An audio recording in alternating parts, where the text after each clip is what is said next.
Hello, all right, Fudge Mania, Chapter 10. Chapter 10 is titled Green Gurgling Gas. On Wednesday, Sheila got a phone call during breakfast. As soon as she hung up, she started bawling. "What's wrong, honey?" Fudge asked. "My friend Mouse Ellis has chicken pox and she can't come to Maine." Grandma put her arms around Sheila. "You must be terribly disappointed." "I am," Sheila wailed. "Everything happens to me. Why does it have to be my friend who gets sick? Why couldn't Jimmy Fargo get chickenpox instead?" "Jimmy had chickenpox in second grade," I said. "Don't you remember? We all had them." That made Sheila cry even harder. "But it's so unfair." "Where is it written that life is fair?" Grandma said. It's all ups and downs, isn't it, Buzzy?" Buzzy Sr. nodded. "These things happen," he told Sheila. That's when I burped. I didn't mean to. It just came out. Probably I drank my orange juice too fast, but Sheila glared at me. "I heard that, Peter." "Heard what?" I asked. "That stupid laugh," Sheila said.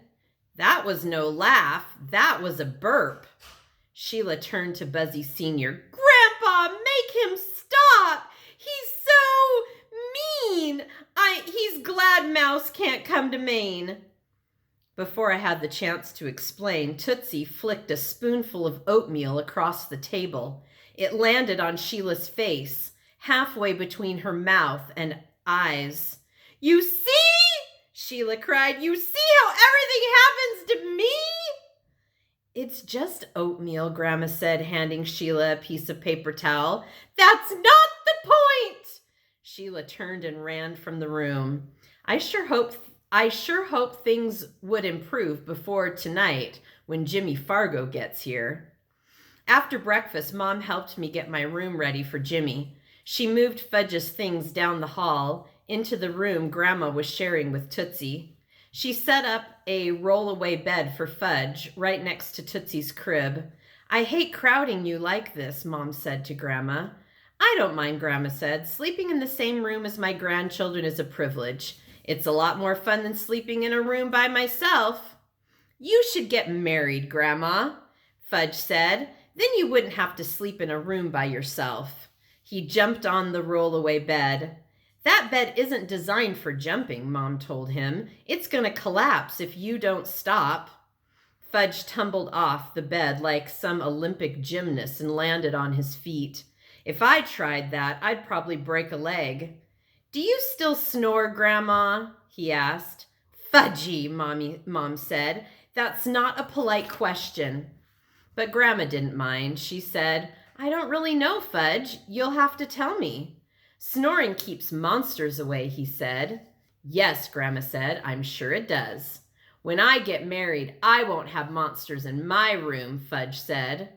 "Who says?" I asked. "You don't get monsters when you sleep in a bed with someone else." "That's why you want to get married," I said, "so you won't get monsters in your room?" "Why else would I get married?" "You should talk to Mitzi," I told him. "She's got monster spray." "Monster spray?" "Mitzi's monster spray," I said in a deep voice, trying out my commercial. "Made from a grandmother's secret formula. Spray twice a day and melt your monsters away." "Really, Peter," Mom said. But Fudge liked the idea. He jumped back onto the roll-away bed and bounced up and down, singing, "Monster spray melts your monsters away." "Fudgy," Mom warned, but it was too late. Both ends of the roll-away bed sprung up, catching Fudge in the middle. I imagined the headline in tonight's paper, "5-year-old flattened by roll-away bed." "Get me out of here!" Fudge yelled. Okay. Mom and Grandma held the bed apart and I pulled him out. "Stupid, stupid bed," Fudge cried, kicking it. "If you do that to me again, I'm going to chop you up into little pieces." "Let's not blame the bed," Mom said. Later, when When we were out in the backyard, Fudge told Buzzy Sr. what had happened. "Those beds can be very tricky," Buzzy Sr. said. Fudge nodded. Then out of nowhere he said, "Do you snore, Buzzy?" "I used to snore," Buzzy Sr. said, as if Fudge's question were perfectly natural. "But since I sleep alone now, I really don't know." "How come you sleep alone?" "Because my wife died." Fudge got this serious look on his face. You could tell he was thinking hard. But after a minute, his face lit up and said, "You should sleep with Grandma." "Fudge," Mom said. "Well, they're best friends," Fudge told her, "like Pete and Jimmy. And Jimmy's going to sleep in Pete's room, right?" Buzzy Sr. and Grandma looked at each other and laughed. That afternoon, the sky turned gray and it started to drizzle. The Tubmans decided to drive to Bar Harbor. That's the town where all the tourists go. It's got hundreds of little shops selling t-shirts with sayings about Maine like "cool as a moose in Bar Harbor" or "Maine, 50 miles from nowhere." "Count me out," Libby said. "I've got to be at work by 3. "Count me out too," Sheila said. "The Hatchers depend on me to babysit Fudge." But Mom convinced Sheila she deserved an afternoon off. If you ask me, everyone was feeling sorry for the Cootie Queen just because Mouse got sick and couldn't come to Maine. Everyone but me, that is. Still, I felt relieved when the Tubmans left. I hope they go out for pizza and catch a late movie, I thought. I hope they like the action in Bar Harbor so much they decide to stay there for a week. They still weren't back when Mr. Fargo called from town asking Mom for directions to the house. That was a good sign because by then it was after 6. I waited on the porch. When I saw Mr. Fargo's truck, I ran down to the road. His truck was really old with rust spots around the fenders. It's painted the color of bile. Not that I'd ever seen bile, but last year in school we learned about the digestive system, and that's the way I imagined it, a sick greenish brown color. Turtle barked. "It's Jimmy," I told him as I waved Mr. Fargo into our driveway. At first, Jimmy couldn't get out of the truck. The door on his side wouldn't budge. He kicked it a couple of times, then banged it with his shoulder. Finally, it creaked open. By then, we were laughing. Turtle jumped up and tried to lick Jimmy's face. "Good boy, nice doggy," Jimmy said, patting him. "Turtle knows a friend when he sees one," I said. Jimmy gave me a bear hug and we slapped hands. It was great to see him, but that didn't stop me from checking over my shoulder. I hoped the Tubmans wouldn't show up now. Jimmy took a look around. "You were right," he said. "You can't even see Sheila's house from here. I guess it's through those woods over there?" "Well, see," I began, but then a Mom opened the front door and called to us. Inside, Dad had a fire going in the big stone fireplace. Fudge was stretched out on the floor with his Crayolas illustrating chapter 1 of his book. Tootsie was scooting around on her toddle bike and Grandma was reading. She put down her book to greet Mr. Fargo. Jimmy headed straight for Uncle Feather's cage. "Bonjour, stupid," he said. "Bonjour, stupid," Uncle Feather answered. Jimmy laughed. "Good old Uncle Feather. Good old Uncle Feather." "Please, Jimmy," Mom said, "don't encourage him. Once you get him going, it's hard to turn him off."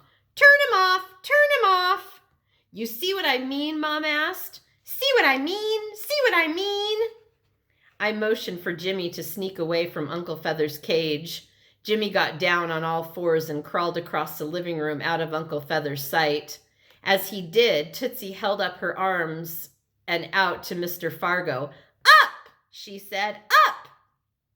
Mr. Fargo lifted her high above his head and shook her. Tootsie loved it. She has this thing for bearded men. She'll raise her arms and say, "Up!" to any guy with a beard. Mom says it's because Dad used to have one, but I'm not so sure. We're going to have to teach her to be more careful. I can just see her walking down Broadway in a few years, holding out her arms to every bearded weirdo on the street. Mom took Tootsie from Mr. Fargo. "Thanks for driving Jimmy all this way, Frank," she said. "I know it was a long trip."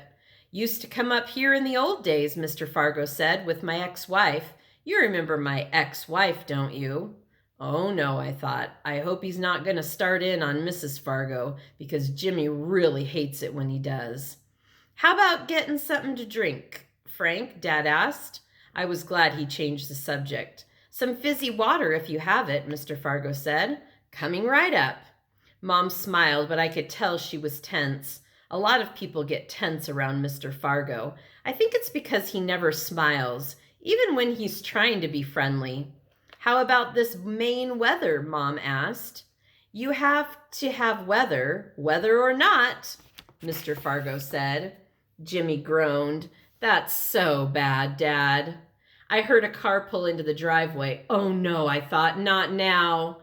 The car doors slammed, and a minute later the Tubmans came bounding up the porch steps and into the house. Sheila headed straight for the fire. It's so cold and damp, she began. She stopped when she saw Jimmy. Oh, it's you. What's she doing here? Jimmy asked. I'll explain later, I whispered. But Sheila explained for me. I happen to live here. This happens to be my house. I thought this was your house, Jimmy said to me. Well, see, I began. We share the living room and the kitchen, Sheila said. We eat breakfast and dinner together every day. Jimmy looked at me. I don't get it.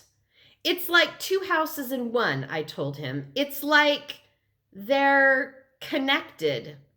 Connected? Jimmy said. Yeah, joined together, I said. I looked over at Sheila. She was enjoying this. Joined together? Jimmy said. Sheila laughed out loud. I glared at her. See, our family lives over there, I explained, pointing to our side of the house. And her family lives over here. And the living room and the kitchen are sort of in the middle. Jimmy just stood there with his mouth half open. Sheila picked Jake up and started kissing her. Isn't my dog adorable? She asked Jimmy between smooches. I thought you were afraid of dogs, Jimmy said. She is, I told him. That's not true, Sheila said. I just don't like big, smelly dogs. Turtle, who was asleep in the corner, raised his head. Attack, I thought mentally, but he didn't get in my message. He just scratched himself and went back to sleep. Sheila carried Jake over to Jimmy and put her in his arms. Rub her belly, she loves that. Jimmy held Jake like a baby. She's so soft. This was too much. I was glad when Dad called, dinner's almost ready, pasta with Annie's special sauce. Mr. Fargo suddenly came to life and said, better get our things inside, Jimmy. When Jimmy and his father went out to the car, Mom said, did he say our things? He meant Jimmy's things, I told her. I hope so, Mom said, looking worried. But then Jimmy carried one duffel bag into the house and Mr. Fargo carried another. I don't have much, Mr. Fargo said. Just this and my art supplies. You're planning to stay with us, Mom asked. No point in trying to camp out in this weather, Mr. Fargo told her. From the look on Mom's face, I thought she might faint. There was a long, awkward silence. Finally, Dad said, you can have the sofa in here, Frank. It's the only available space left. Unless Grandma sleeps in with Buzzy Sr., Fudge said, then I can sleep in Grandma's bed and Mr. Fargo can have the rollaway. Everyone looked at Fudge, including Mr. Fargo. Don't go to any trouble, he said. This sofa looks mighty good to me. Later, when Jimmy and I were in the bathroom getting ready for bed, he asked, I'm really embarrassed about my father. Anyone could see you already had too many people in this house. It's no big deal. I handed him a clean towel. Yeah, right. That's how come your mother almost fainted. Only because we're out of beds, I said. You think my father cares about beds? He likes to sleep on the floor. It's okay. Forget it. Jimmy spit out his toothpaste. You know he's weird. He doesn't mean to be, but he is. He's not that weird. I flushed the toilet, which reminded me of my poison gas story. Look, I said, I'm embarrassed too. I should have told you about sharing a house with the Tubmans, but I didn't find out until we got up here. And then, well, I was afraid. If I told you, you wouldn't come. I probably wouldn't have, Jimmy said, but now that I'm here, it doesn't seem that bad. I was glad I wouldn't have to lie to Jimmy after that. And telling him the truth wasn't as hard as I thought it would be. Still, I couldn't help wondering how he would have reacted to my story. I decided to find out. As soon as we were in bed, I said, "Did you hear about the poison gas?" "What poison gas?" "The poison gas in the toilets." "What toilets?" "Some guy up here had poison gas in all of his toilets." "What do you mean, poison gas?" Jimmy faced me and propped up on his elbow. "It was this green, steamy, gurgling stuff that bubbled up every time he flushed." "Green, steamy, gurgling stuff?" Jimmy started to laugh. "It's not funny," I said. "It's an environmental disaster." "An environmental disaster?" Jimmy said. "Where did you read that? In the National Enquirer?" "You don't think it's possible?" "Yeah, I think it's possible if the guy ate something that didn't agree with him." Jimmy broke up laughing. "Ha ha," I said as I reached over and turned out the light. "Ha ha," a voice repeated, and it wasn't Jimmy. I jumped out of bed and opened the door. Fudge was sitting on the floor right outside my room. "What are you doing here?" I asked. "I don't know." "Did anyone ever tell you you're not supposed to listen to private conversations?" "No." I picked him up and turned him upside down. I held him that way until his face turned purple. "Put me down, Pete!" "Not until you promise never to do that again." "Okay, I promise." I didn't believe him for a second, but I put him down anyway. "Now go to bed." "I can't." "Why not?" "I'm afraid of the rollaway." "The rollaway can't hurt you." "Yes, it can. It mashed me. So I'll sleep in here with you and Jimmy." "No, you won't." I carried him down the hall and dropped him on the rollaway bed. Grandma and Tootsie were already asleep. Fudge listened to Grandma, who was snoring softly. "No monsters tonight," he whispered, pointing in her direction. "Right," I whispered back. "Now go to sleep." "Tuck me in," he said. I tucked him in. "Now kiss me goodnight." I was about to drop a light one on his forehead when he reached up, grabbed me around the neck, and pulled me down. Then he planted a big, wet smackaroo right in the middle of my face. "Sweet dreams, Pete."